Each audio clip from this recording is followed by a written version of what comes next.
जबले तुला मैं देखे हवन सुन होगे हवो वो दीवाना। माया करथस नहीं वो रानी बोला बताना बताना बताना।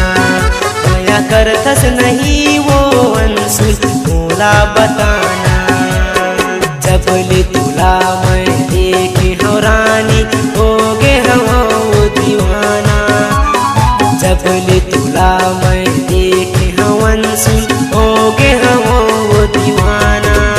माया करथस नहीं वो रानी बोला बताना बताना बताना। माया करथस नहीं वो अंसुल बोला बताना।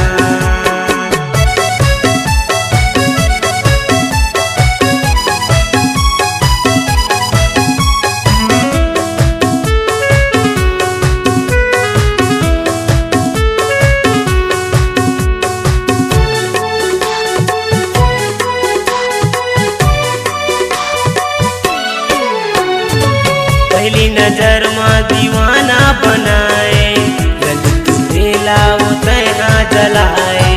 लिख के लेटर में तोला देवता ओकर जवाब नहीं कई के बताए।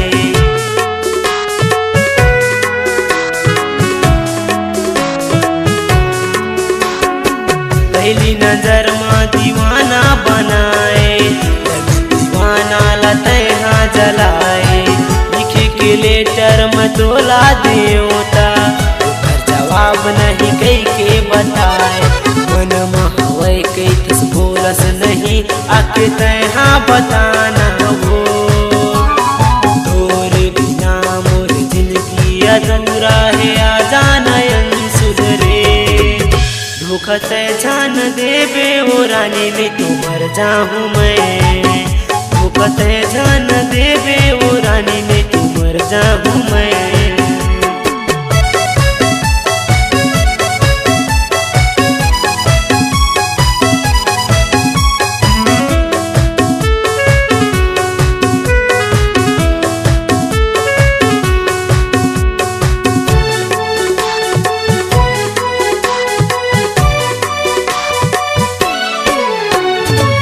छत ऊपर मामा तोला बुलायो बात अपन बताए।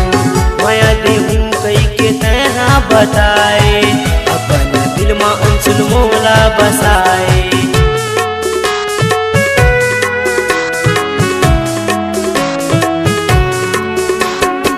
छत ऊपर मामा तोला बुलायो की बात अपन बताए।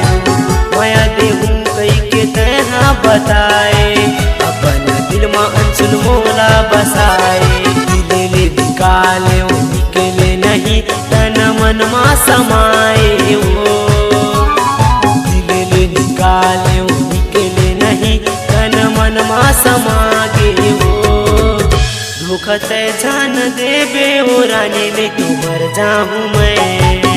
धोखा से जान देवे वो रानी में तो मर जाऊं मैं। जबले तुला मैं देखे हव रानी होगे हवो वो दीवाना। जबले तुला मैं देखे हवन सुन होगे हवो वो दीवाना।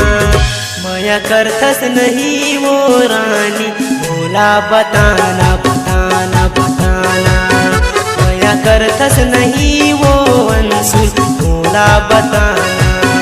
माया करथस नहीं वो रानी बोला बताना। माया करथस नहीं वो दीवानी बोला बताना। माया करथस नहीं रे जोही बोला बताना। माया करथस नहीं रे अंसुल बोला बताना।